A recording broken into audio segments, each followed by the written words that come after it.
Welcome to NVTV. ముందుగా headlines చూద్దాం. కుప్పంలో సీఎం చంద్రబాబు రెండో రోజు పర్యటన, వివిధ నిర్మాణాలకు శంకుస్థాపన, అనంతరం స్వర్ణ కుప్పం సభకు హాజరు. కుప్పం వచ్చే ప్రజల ఆయుష్ పెరిగేలా చర్యలు తీసుకుంటామన్న చంద్రబాబు. 2047 నాటికి కుప్పంను దేశంలోనే ఆదర్శ నియోజకవర్గం చేస్తానని వెల్లడి. కిషన్ రెడ్డి, రాజాసింగ్ ఆగ్రహం. బీజేపీ కార్యాలయంపై దాడిని ఖండించిన కిషన్ రెడ్డి, రాజాసింగ్ బీజేపీ తలచుకుంటే కాంగ్రెస్ కార్యకర్తలు రోడ్డు మీద తిరగలేరని హెచ్చరిక. పోలీసులను వెంట తీసుకొచ్చి మరీ రాళ్లు విసిరారని ఆగ్రహం. రేవంత్ రెడ్డి చేసే అబద్ధపు ప్రచారాలు నిలబడు అన్న జగదీష్ రెడ్డి. కేటీఆర్ తెలంగాణ కోసమే పనిచేశారన్న జగదీష్ రెడ్డి. ఎంత దుష్ప్రచారం చేసినా ప్రజలు విశ్వసించారని వ్యాఖ్య. కేటీఆర్ తెలంగాణ, హైదరాబాద్ కోసమే పనిచేశారన్న జగదీష్ రెడ్డి. కిమ్స్ ఆసుపత్రిలో శ్రీతేజ్ ను పరామర్శించిన అల్లు అర్జున్. కిమ్స్ ఆసుపత్రిలో చికిత్స పొందుతున్న శ్రీతేజ్. ఆసుపత్రి వద్ద భారీ భద్రతను ఏర్పాటు చేసిన పోలీసులు.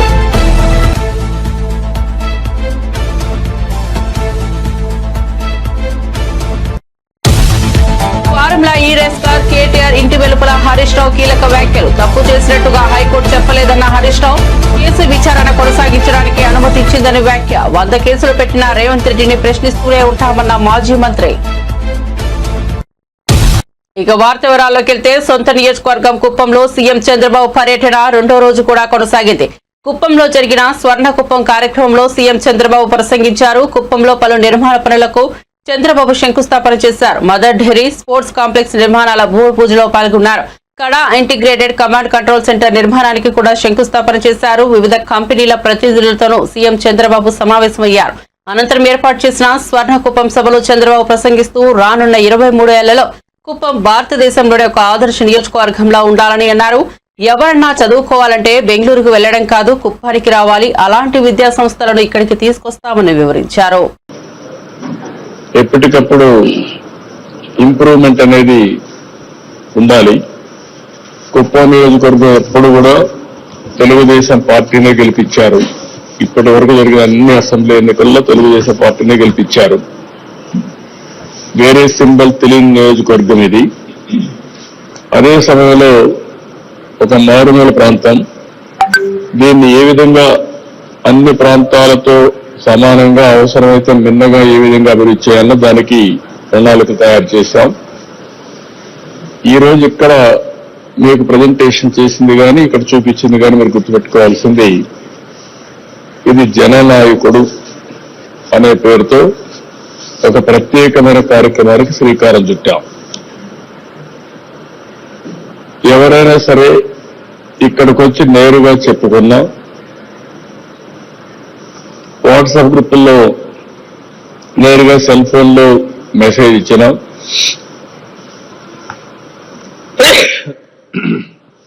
అదేవిధంగా మా కార్యకర్తలు ప్రజా సమస్యలు మా దృష్టికి తీసుకొచ్చిన నాయకులు కానీ, కార్యకర్తలు కానీ, ఇవన్నీ జననాయకులు. బీజేపీ కార్యాలయంపై యూత్ కాంగ్రెస్ దాడి నేపథ్యంలో ముఖ్యమంత్రి రేవంత్ రెడ్డి వెంటనే క్షమాపణలు చెప్పాలని కేంద్ర మంత్రి కిషన్ రెడ్డి డిమాండ్ చేశారు. యూత్ కాంగ్రెస్ నేతలు బీజేపీ కార్యాలయంపై దాడి చేయడాన్ని కిషన్ రెడ్డి తీవ్రంగా ఖండించారు. బీజేపీ తలచుకుంటే కాంగ్రెస్ కార్యకర్తలు రోడ్డు మీద తిరగలేరని హెచ్చరించారు. పోలీసులను వెంట తీసుకొచ్చి మరీ బీజేపీ కార్యకర్తలపై రాళ్లు విసిరారని, పోలీసుల తీరు ఇలా ఉంటే ఎలా అని ప్రశ్నించారు. ఈరోజు భారతీయ జనతా పార్టీ రాష్ట్ర కార్యాలయం పైన కాంగ్రెస్ పార్టీకి చెందినటువంటి కార్యకర్తలు గుండాలతో కలిసి చేసినటువంటి దాడిని నేను తీవ్రంగా ఖండిస్తున్నాను. పోలీసులను వెంట తీసుకొనిచ్చి బీజేపీ ఆఫీసు మెయిన్ గేట్ వరకు వచ్చి అక్కడ ఉండేటువంటి కార్యకర్తలను కర్రలతో, రాళ్లతో దాడులు చేయడం, బీజేపీ ఆఫీస్ పైన రాళ్లు వేయడము, ఇది పోలీసులు ప్రేక్షక పాత్ర పోషించారు. నేను ఈ సందర్భంగా హైదరాబాద్ పోలీస్ కమిషనర్ను అడుగుతా ఉన్నాను, మీ పోలీసులు ఈ రకంగా వివరించడం ఎంతవరకు సమంజసం అని అడుగుతా ఉన్నాను. భారతీయ జనతా పార్టీ కార్యకర్తలను తలలు పగలగొట్టడము, రక్తం వచ్చే విధంగా రాళ్లతో, కర్రలతో కొట్టడము, ఇది ఎక్కడ సమంజసం అని అడుగుతా ఉన్నాను. భారతీయ జనతా పార్టీ తలుచుకుంటే కాంగ్రెస్ పార్టీ కార్యకర్తలు రోడ్ల మీద తిరగలేరనే విషయాన్ని సందర్భంగా హెచ్చరిస్తా ఉన్నాను. కాంగ్రెస్ పార్టీ ఇంతవరకు ఇంకా వాళ్ళకు బుద్ధి రాలేదు. దేశంలో ఉన్నది 3 రాష్ట్రాల్లోనే. ఆ 3 రాష్ట్రాల్లో కూడా ఎలక్షన్స్ అయితే 3 రాష్ట్రాల్లో కాంగ్రెస్ ఓడిపోయే పరిస్థితి ఉన్నది. రోజు రోజుకు కనుమరుగవుతున్నటువంటి కాంగ్రెస్ పార్టీ పూర్తిగా నిరాశ నిస్పృహలతో ఈ రకంగా భౌతిక దాడులు చేయడం ఏతున్నదో ఎట్టి పరిస్థితుల్లో ప్రజలు క్షమించారని ఈ సందర్భంగా మనవి చేస్తున్నాను. భారతీయ జనతా పార్టీ కార్యకర్తల మీదనో కార్యాలయం మీద దాడులు చేసినంత మాత్రాన మేము కాంగ్రెస్ పార్టీ యొక్క అవినీతి కుంభకోణాలను, కాంగ్రెస్ పార్టీ యొక్క ఇచ్చినటువంటి హామీలను ఎట్టి పరిస్థితుల్లో మేము ఆగే ప్రసక్తి లేదు. మీరు ఇచ్చినటువంటి గ్యారంటీల వైఫల్యం పైన ఖచ్చితంగా ప్రజల మధ్యకి వెళ్తాము. మీరు ఎంత దాడులు చేసుకున్నా కూడా వెనుకడుగు వేసే పరిస్థితి లేదు.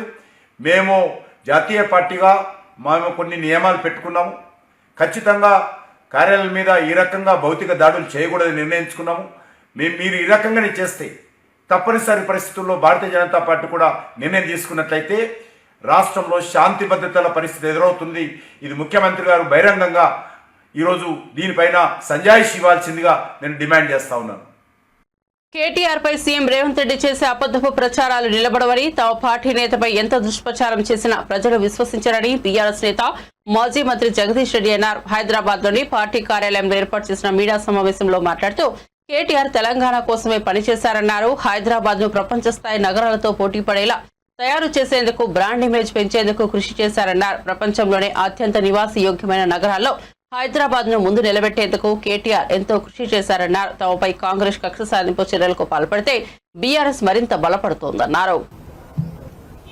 వారు వేసిన పిటిషన్ విషయంలో ఇవాళ హైకోర్టు తీర్పును తీసుకొని పాపం కాంగ్రెస్ నాయకులు సంబురాలు చేసుకుంటున్నారు. సంతోషం, మీ పనికి అంతే. మేమేమో రైతులకు సేవ చేసి రైతు బంధు ఇచ్చి సంబురాలు చేసుకున్నాం, మీరు కేసులతో సంబురాలు చేసుకుంటున్నారు. కాంగ్రెస్ పార్టీకి బీఆర్ఎస్ పార్టీకి ఉన్న తేడా ఏంటంటే మేము 24 గంటల కరెంట్ ఇచ్చి సంబురాలు చేసుకున్నాం ప్రజలతో కలిసి, ఇంటింటికి మంచినీళ్ళు ఇచ్చి సంబురాలు జరుపుకున్నాం, ప్రజలతో సంబురాలు చేపించినాం. 1.5 ఎకరాలకు నీళ్ళు ఇచ్చి 3.5 కోట్ల టన్నుల పంట పండించి రైతులతో సంబురాలు చేసుకునే వాతావరణం తీసుకొచ్చినాం. భారతదేశంలో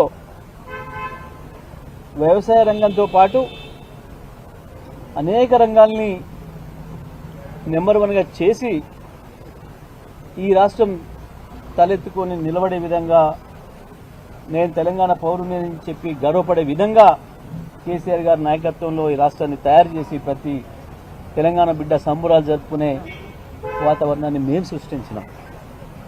కానీ పాపం రేవంత్ రెడ్డి ఆయన అనుచరులు మా నాయకుల మీద ఎవరైతే ఈ ప్రభుత్వ దుర్మార్గాలకు వ్యతిరేకంగా పోరాటం చేస్తున్నారో, ప్రజలకు అండగా నిలబడుతున్నారో, మీ చేత దారుణంగా దోపిడీకి మోసానికి గురవుతున్న ప్రజలకు అండగా రక్షణగా నిలబడుతున్నారో వాళ్ళపైన కేసులు పెట్టి పాపం సంబురాలు చేసుకొని క్షణికానందం, శునకానందం, రాక్షసానందం పొందుతున్నారు. మీ ఆనందాలు కొన్ని క్షణాలే ఉంటాయి. తప్పకుండా న్యాయమే గెలుస్తుంది, అందులో సందేహం లేదు. మాకు ఇంకా చాలా అవకాశాలు ఉన్నాయి. ఒకవైపు లీగల్గా చట్టపరంగా ఉన్న అవకాశాలని వినియోగించుకుంటూనే మరొక వైపు ప్రజాక్షేత్రంలో మిమ్మల్ని ఎండగడతాం, మిమ్మల్ని దోషులుగా నిలబెడతాం, ప్రజల చేతనే మీకు శిక్ష వేపిస్తాం, అందులో సందేహమేం లేదు. మేము మళ్ళీ చెప్తున్నాం, రాసి పెట్టుకోండి,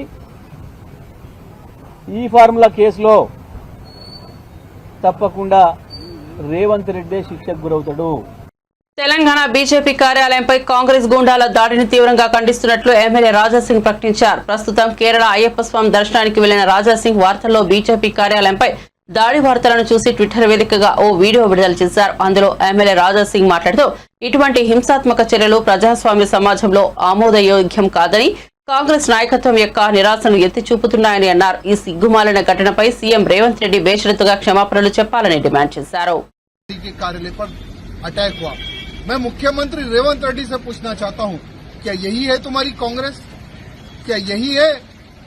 क्या यही सिखाया जाता है कांग्रेस के कार्यकर्ताओं को कि एक पार्टी कार्यालय पर जाकर हमला करे, पार्टी कार्यकर्ता के लोगों को मारे, अधिकारियों पर हमला करे? क्या यही है कांग्रेस में? पूछना चाहता हूं। आज तेलंगाना का law and order totally disturb ध्वंस हो चुका है। होम मिनिस्ट्री भी रेवंत रेड्डी तुम्हारी पास है ना, तो क्या कर रहे लॉ एंड ऑर्डर को? मैं पूछना चाहता हूं रेवंत रेड्डी को।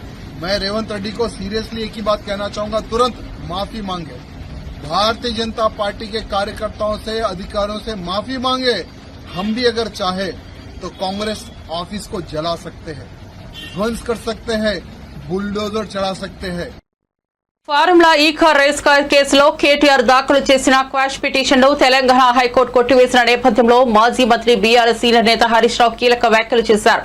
ఎన్నిసార్లు అరెస్టులు చేసినా 100 కేసులు పెట్టినా రేవంత్ రెడ్డిని ప్రశ్నిస్తూనే ఉంటామని ఆయన అన్నారు. కేసు విచారణ కొనసాగించడానికి హైకోర్టు అనుమతిచ్చిందని, తప్పు చేసినట్లుగా ఎక్కడా చెప్పలేదని హరీష్ రావు వ్యాఖ్యానించారు. ఈ రేస్తో రాష్ట్రానికి లాభం జరిగిందని, నష్టం జరగలేదని ఆయన పేర్కొన్నారు. అసలు అవినీతే జరగనప్పుడు ఈ కేసుకు ఆస్కారం ఎక్కడ ఉంటుందని హరీష్ రావు ప్రశ్నించారు. కేవలం విచారణ కొనసాగించడానికే చెప్పింది హైకోర్టు. ఇది అక్రమ కేసు, దీని విచారణ నిలుపుదల చేయాలని చెప్పి బీఆర్ఎస్ పార్టీ తరఫున మేము కోర్టుకు వెళ్లాం. కోర్టేమి కేసును నిర్ధారించలేదు, ఇది తప్పు జరిగిందని చెప్పింది గాని శిక్ష వేసింది కాదు. కేవలం విచారణ కొనసాగించడానికి మాత్రమే ఈ రోజు కోర్టు అనుమతి ఇచ్చింది. విచారణకు సహకరిస్తాం. ఈ ముందు నుంచి కూడా కేటీఆర్ గారు 100% విచారణకు సహకరిస్తామని చెప్పాం. ఎందుకంటే మేము తప్పు చేయలేదు, అసలు అవినీతే జరగలేదు, రాష్ట్ర ప్రభుత్వం నుంచి ₹1 కూడా గ్రీన్ కో కంపెనీకి చెల్లించలేదు. అక్కడ ఇది ఎప్పుడు జరిగింది? రేవంత్ రెడ్డి గారు ప్రమాణ స్వీకారం చేసిన 3వ రోజే ఆ కంపెనీ ప్రతినిధి ఏడాది పాటు నువ్వు ఎందుకు కేసు పెట్టలే, ఏడాది తర్వాత ఎందుకు పెడుతున్నావు? కేటీఆర్ గారు అడుగడుగునా నేను ప్రశ్నిస్తా ఉన్నాడు, నీ తప్పిదాలను బయట పెడతా ఉన్నాడు, నీ ప్రభుత్వం యొక్క వైఫల్యాలను ఎత్తి చూపుతా ఉన్నాడు కనుక ఏడాది తర్వాత దాన్ని బయట పెట్టినావు. నిన్ను ఆ కంపెనీ ప్రతినిధి కలిసిన విషయాన్ని నువ్వు ఎందుకు బయట పెట్టలే, మీడియాకి ఎందుకు చెప్పలే? అది మేం బయట పెట్టినాం. దీన్ని అంతా బట్టి చూస్తా ఉంటే దృష్టి మరల్చడానికి ప్రభుత్వం చేస్తా ఉంది. నిన్నగాక మొన్న ప్రభుత్వం చేతులెత్తింది కదా. ఇవాళ రైతుల విషయంలో మేము రైతు భరోసా సాగు భూములకే ఇస్తాం, 6,000 ఇస్తాం అని ప్రజలు మోసం చేసింది. మీరు ఆ ప్రజల్లో ఆ చర్చ జరిగి ప్రభుత్వం మీద వ్యతిరేకత రాకుండా ఉండడానికి ఇలాంటి డైవర్షన్ పాలిటిక్స్. బట్ అయినా కూడా మాకు న్యాయస్థానాల మీద గౌరవం ఉంది, చట్టం మీద గౌరవం ఉంది. తప్పకుండా మేము అన్ని రకాలుగా దీనికి సహకరిస్తాం. సరే, ఫర్దర్ గా సుప్రీంకోర్టు అనే దాని మీద మా న్యాయవాదులు ఇచ్చేటువంటి సలహా మేరకు మేము ముందుకు వెళ్తాం. బట్ మొన్న కూడా మీరు చూశారు, కేటీఆర్ గారు ఏసీబీ ఆఫీస్ కు వెళ్లారు. ఎక్కడ కూడా ఎక్స్టెన్షన్ అడగలే, మేము టైం కూడా అడగలేదు. వాళ్ళు నోటీస్ ఇస్తే మేము వెళ్ళాం. ఎందుకంటే తప్పు చేయలేదు కనుకనే ధైర్యంగా విచారణకు పిలిచారు. తప్పకుండా వెళ్తాం. ఎట్టి పరిస్థితుల్లో విచారణకు మేము వెనుక వెళ్ళట్లేదు. కాకపోతే ఈ ప్రభుత్వం తీరు బాగలేదు కనుక న్యాయవాదులతో నేను వెళ్తాననే కేటీఆర్ గారు అన్నారు తప్ప దాదాపు 45 నిమిషాలు విచారణకు వెళ్లడానికి రోడ్డు మీద నిలబెట్టినా కూడా ఓపిక్ గా కేటీఆర్ గారు ఏసీబీ ఆఫీస్ ముందు నిలబడ్డారు. దట్ మీన్స్ మేమేం తప్పించుకోవాలని కాదు, ఎందుకంటే మాకు తప్పు చేయలేదు అనేటువంటి పూర్తి నమ్మకం మాకుంది. అక్కడ అసలు అవినీతే జరగలేదు. ప్రభుత్వ ఖజానా నుంచి ₹1 పోకుండా నువ్వు అవినీతి జరిగిందని ఎట్లంటావు? అవినీతే జరిగిన ప్రశ్నే లేదు అక్కడ. ఈ రాష్ట్రం ఇమేజ్ పెంచడానికి, హైదరాబాద్ బ్రాండ్ ఇమేజ్ పెంచడానికి ఈ రోజు ఈ కార్ రేసింగ్ ను కేటీఆర్ గారు హైదరాబాద్ తెచ్చారు. బాగా పనిచేశారు. వాస్తవానికి ప్రపంచం మెచ్చుకున్నది, దేశం మెచ్చుకున్నది. మిగతా రాష్ట్రాల ముఖ్యమంత్రులు కూడా ఇది మా రాష్ట్రానికి వస్తే బాగుండని చెప్పి ఇతర రాష్ట్రాలు మనతో పోటీ పడ్డాయి. కానీ కేటీఆర్ గారు ఒప్పించి మెప్పించి మన రాష్ట్రానికి తెచ్చి మన హైదరాబాద్ బ్రాండ్ ఇమేజ్ పెంచే ప్రయత్నం చేశారు. అంతే తప్ప ఇక్కడ అవినీతి జరగలేదు. ఈ రోజు కేవలం ఇది ఒక కక్ష సాధింపు తప్ప ఇంకోటి లేనే లేదు. డైవర్షన్ పాలిటిక్స్, కక్ష సాధింపు చర్యలకు రేవంత్ రెడ్డి గారు పాల్పడతా ఉన్నారు. సరే, నువ్వు ఎన్ని రకాల ప్రయత్నాలు చేసినా మా పోరాటం ఆగదు. మా లక్ష్యం తెలంగాణ ప్రజల సంక్షేమం, మా లక్ష్యం తెలంగాణ రాష్ట్ర అభివృద్ధి, మా లక్ష్యం పోరాడి తెచ్చి కాంగ్రెస్ పార్టీని కూల్చుడు మీ అయ్యతరం కాదని, గాంధీ భవన్ గేటు కూడా తాకలేరని తెలంగాణ ఫిషరీస్ డెవలప్మెంట్ చైర్మన్ మెట్టు సాయి కుమార్ అన్నారు. గాంధీ భవన్ లో మీడియా సమావేశంలో మాట్లాడుతూ బీజేపీ నేతలపై ఫైర్ అయ్యారు. ఆయన మాట్లాడుతూ మహిళలను గౌరవించని బీజేపీ నేతలకు భరతమాత పేరు కూడా పలికే హక్కు లేదన్నారు. బీజేపీ ఆర్ఎస్ఎస్ విధానం ఒకటేనని, మహిళలను చులకనగా చూడడం తప్ప గౌరవించడం తెలియదని ఆరోపించారు. జాతీయ నాయకురాలు ప్రియాంక గాంధీకి కించపడడం అంటే మహిళా సమాజాన్ని అవమానపరచడమేనని వ్యాఖ్యానించారు. దీనికి శాంతియుతంగా నిరసన తెలుపుతుంటే బీజేపీ ఆఫీస్ నుంచి ఆయుధాలు బయటికి వచ్చాయని అన్నారు. భరతమాత అనే ఒక పదానికి మనం ఇచ్చే గౌరవం ఏంది? మన అమ్మ, అక్క, చెల్లి, భార్య, కూతురు.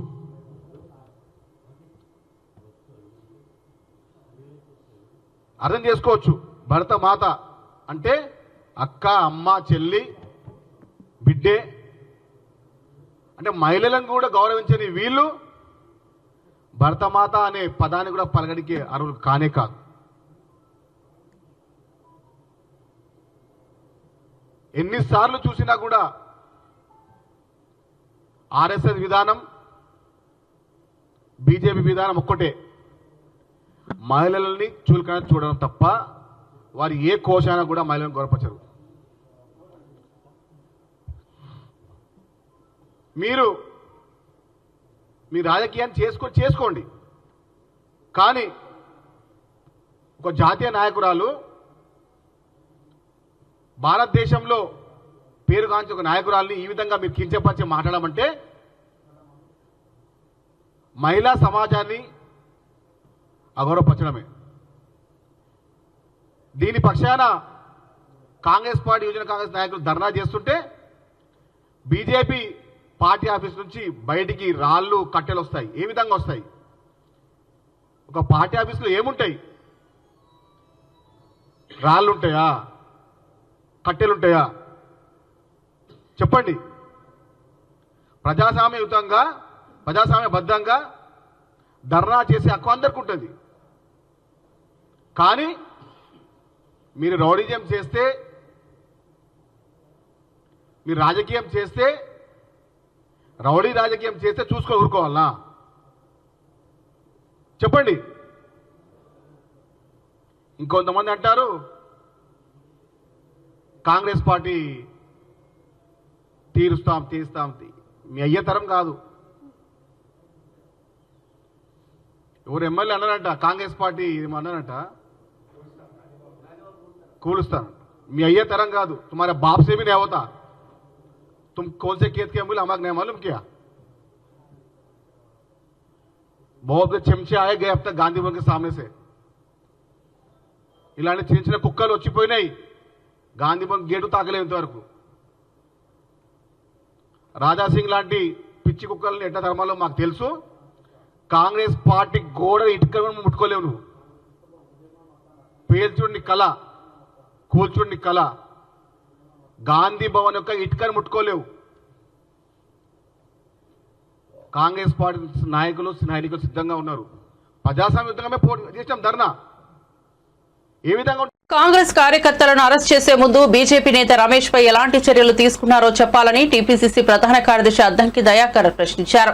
బీజేపీ కార్యాలయం మీద జరిగిన దాడిని బీజేపీ నేతలు ఖండించారు. దీనిపై ట్విట్టర్ వేదికగా స్పందించిన అద్దంకి దయాకర్ బీజేపీ నేతలపై తీవ్ర స్థాయిలో విమర్శలు చేశారు. బీజేపీ కార్యాలయం మీద దాడిని బీజేపీ నేతలు ఎలా తీవ్రంగా పరిగణిస్తున్నారని, మహిళలపై ప్రియాంక గాంధీపై సామాజిక దాడి చేసిన రమేష్ విధులపై చర్యలు తీసుకున్నారా అని నిలదీశారు. కోర్టు తీర్పును స్వాగతిస్తున్నాం. అవినీతి జరిగిన దగ్గర అసలు విచారణే వద్దని చెప్పి కేటీఆర్ కోర్టుకు పోవడం అనేది అప్రజాస్వామికమని కోర్టు చెప్పడం దీనికి ఒక ఉదాహరణ. అన్నిటికంటే ముఖ్యంగా ఏంటంటే దొంగతనం చేసిన తర్వాత ఆ దొంగతనాన్ని దొంగతనం కాదు అని నిరూపించడానికి శతవిధాల ప్రయత్నం చేస్తున్న పరిస్థితి మనం గమనిస్తున్నాం. ఈరోజు మానవ హక్కుల కోసం పోరాటాలు చేసేటోళ్లకు కోర్టులు బాసటగా ఉంటాయి తప్పితే దొంగల హక్కుల కోసం పోరాటము, దోపిడీదారుల హక్కుల కోసం పోరాటం చేసేటోళ్లకు కోర్టులు, చట్టాలు సపోర్ట్ చెయ్యవనే విషయం కేటీఆర్ తెలుసుకుంటే మంచిది. ఇదేదో ఆ అవినీతి చేయకంటే ముందు, ఆ అక్రమం చేయకంటే ముందు ఉండాల్సిందనేది నా వ్యక్తిగత అభిప్రాయం, పార్టీ అభిప్రాయం కూడా. ఇలా ప్రభుత్వం ప్రజల ఆస్తులకు రక్షణగా ఉండాల్సింది పోయి మీకిచ్చిన అధికారాన్ని దుర్వినియోగం చేయడమే కాకుండా ఇష్టానుసారంగా నిధులను ఇతరులకు, ప్రైవేటు వ్యక్తులకు తరలించడం అనేది ఆర్థిక నేరం. అది ప్రజాప్రతినిధిగా ఉన్నప్పుడు ఆ ఇంత సోయిని మర్చిపోయి కేటీఆర్ చేసిన ప్రయత్నానికి ఈరోజు ప్రభుత్వం చర్యలు తీసుకోవడానికి వచ్చింది. దానికి కోర్టుల మద్దతు ఉండడం అనేది కూడా ఇది స్వాగతించాల్సిన అంశం. తిరుమల శ్రీవారి ఆలయంలో కోయిల్ ఆల్వార్ తిరుమంజనం వైభవంగా జరిగింది. ఈ నెల 10న వైకుంఠ ఏకాదశిని పురస్కరించుకుని టీటీడీ ఆలయ శుద్ధి కార్యక్రమం చేపట్టింది. వేకువజామున స్వామివారికి సుప్రభాతం, అర్చన సేవల అనంతరం శ్రీవారి మూల విరాట్పై పట్టు వస్త్రంతో అర్చకులు పూర్తిగా కప్పివేశారు. నామకోపు, శ్రీచూర్ణం, పచ్చాకు, గడ్డ కర్పూరం, గంధం పొడి, కిచిడీగడ్డ తదితర సుగంధ ద్రవ్యాలు కలిపిన పవిత్ర జలంతో ప్రదక్షిణగా వెళ్లి ఆలయ శుద్ధి కార్యక్రమాన్ని చేపట్టారు. ఆనంద నిలయం, బంగారు వాకిలి, శ్రీవారి ఆలయంలోని ఉప దేవాలయాలు, ఆలయ ప్రాంగణం, పూజా సామాగ్రి తదితర అన్ని వస్తువులను శుభ్రపరిచారు.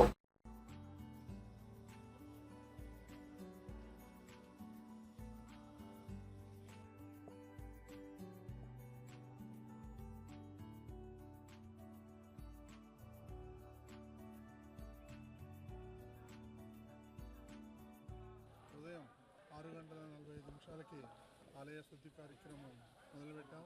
ఇందులో బోర్డు సభ్యులు, అధికారులు అందరూ పాల్గొన్నారు. ఇది గత కొన్నేళ్లుగా వస్తున్నటువంటి ఆనవాయితీ. ఆ సందర్భంగా మన వాళ్ళందరూ కూడా పార్టిసిపేట్ చేశారు. వాళ్ళందరికీ కూడా ధన్యవాదాలు. ఓం నమో వెంకటేశాయ. వైకుంఠ ఏకాదశి సందర్భంగా ప్రతి సంవత్సరం నిర్వహించేటట్లు ఈసారి కూడా స్నపన తిరుమంజనం నిర్వహించడం జరిగింది. స్నపన తిరుమంజనం అంటే మరి ఆలయ శుద్ధి కార్యక్రమం.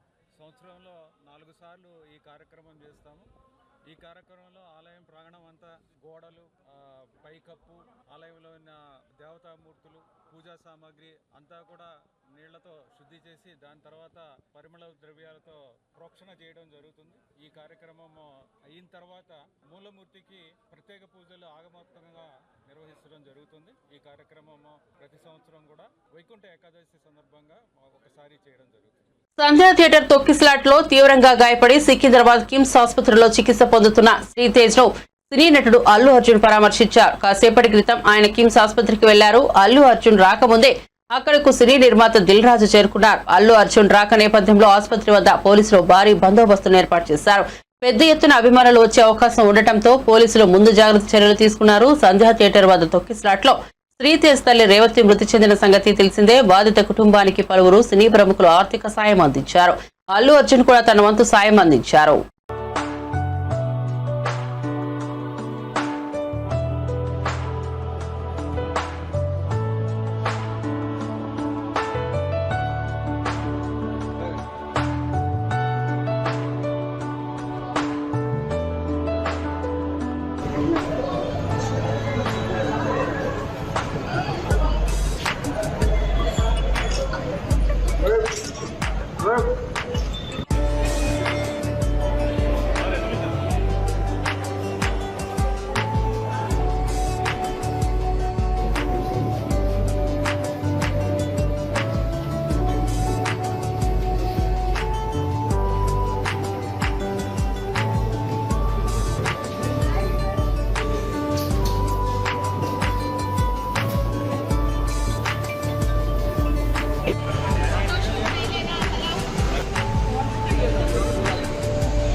ప్రముఖ సినీ నిర్మాత దిల్ రాజు చిన్ననాటి జ్ఞాపకాలను నెమరు వేసుకుంటూ సినిమాలపై తనకు ఇష్టం ఎలా ఏర్పడిందో వివరించారు.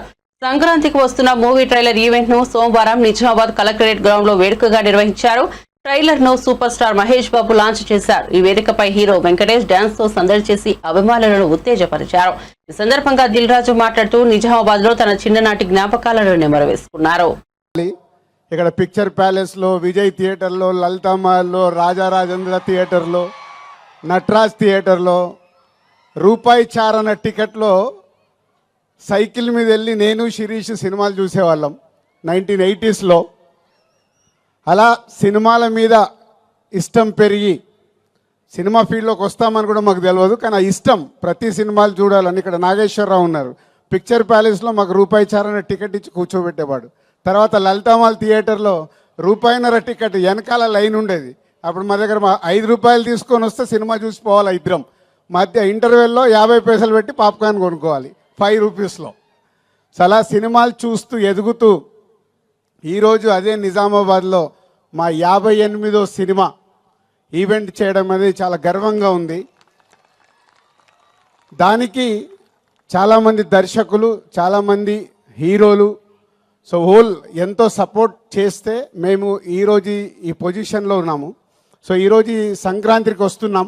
ముందు దర్శకుడు అనిల్ రావిపూడి గురించే మాట్లాడాలి. అనిల్ రావిపూడి ఒకసారి మా సినిమాకి వంశీ పైడిపల్లి దగ్గర రైటర్గా వచ్చి వెళ్ళాడు ఒక సినిమాకి. తర్వాత పటాసన్ సినిమా తీసినప్పుడు ఆ సినిమా డబుల్ పాజిటివ్ నాకు చూపించడానికి ఎన్టీఆర్ ఆర్ట్స్ హరి సినిమా చూపించాడు. సినిమా నచ్చి ఆ సినిమా మొత్తం ఆంధ్రప్రదేశ్ తెలంగాణ రైట్ తీసుకున్నాం. అప్పుడు మా పరిచయం ఏర్పడింది. ఆ పరిచయం కాస్త ఇప్పుడు 8 సినిమాల్లో 6 సినిమాలు ఈ బ్యానర్లోనే చేసి ఈ బ్యానర్కి ఈరోజు ఒక పిల్లర్ డైరెక్టర్ లాగా నిలబడ్డాడు. అంటే ఒక ఎమోషనల్గా ఒక సినిమాకి మేము ఎలా ఆలోచిస్తామనేది ఆలోచిస్తూ అనిల్ మాతో ఒక జర్నీ పెడుతూ ఒక మామూలు కుటుంబంలో నుంచి, వాళ్ళ ఫాదర్ ఇక్కడ ఉన్నారు, రండి సార్, వీళ్ళ నాన్న ఆర్టీసీ డ్రైవర్. అంటే ఇవన్నీ నా గురించి కానీ, ఇందాక శిరీష్ గురించి కానీ, అనిల్ గురించి కానీ ఎందుకు చెప్తున్నామంటే ఒక మామూలు స్థాయి నుంచి మేము ఈరోజు ఈ స్థాయికి వచ్చాం సినిమా వల్ల. బులెటిన్ ముగించే ముందు హెడ్లైన్స్ మరోసారి చూద్దాం. కుప్పంలో సీఎం చంద్రబాబు 2వ రోజు పర్యటన, వివిధ నిర్మాణాలకు శంకుస్థాపన, అనంతరం స్వర్ణ కుప్పం సభకు హాజరు. కుప్పం వచ్చే ప్రజల ఆయుష్ పెరిగేలా చర్యలు తీసుకుంటామన్న చంద్రబాబు. 2047 నాటికి కుప్పంను దేశంలోనే ఆదర్శ నియోజకవర్గం చేస్తానని వెల్లడి. కిషన్ రెడ్డి, రాజాసింగ్ ఆగ్రహం. బీజేపీ కార్యాలయంపై దాడిని ఖండించిన కిషన్ రెడ్డి, రాజాసింగ్ బీజేపీ తలచుకుంటే కాంగ్రెస్ కార్యకర్తలు రోడ్డు మీద తిరగలేరని హెచ్చరిక. పోలీసులను వెంట తీసుకొచ్చి మరీ రాళ్లు విసిరారని ఆగ్రహం. రేవంత్ రెడ్డి చేసే అబద్ధపు ప్రచారాలు నిలబడు అన్న జగదీష్ రెడ్డి. కేటీఆర్ తెలంగాణ కోసమే పనిచేశారన్న జగదీష్ రెడ్డి. ఎంత దుష్ప్రచారం చేసినా ప్రజలు విశ్వసించారని వ్యాఖ్య. కేటీఆర్ తెలంగాణ, హైదరాబాద్ కోసమే పనిచేశారన్న జగదీష్ రెడ్డి. కిమ్స్ ఆసుపత్రిలో శ్రీతేజ్ ను పరామర్శించిన అల్లు అర్జున్. కిమ్స్ ఆసుపత్రిలో చికిత్స పొందుతున్న శ్రీతేజ్. ఆసుపత్రి వద్ద భారీ భద్రతను ఏర్పాటు చేసిన పోలీసులు.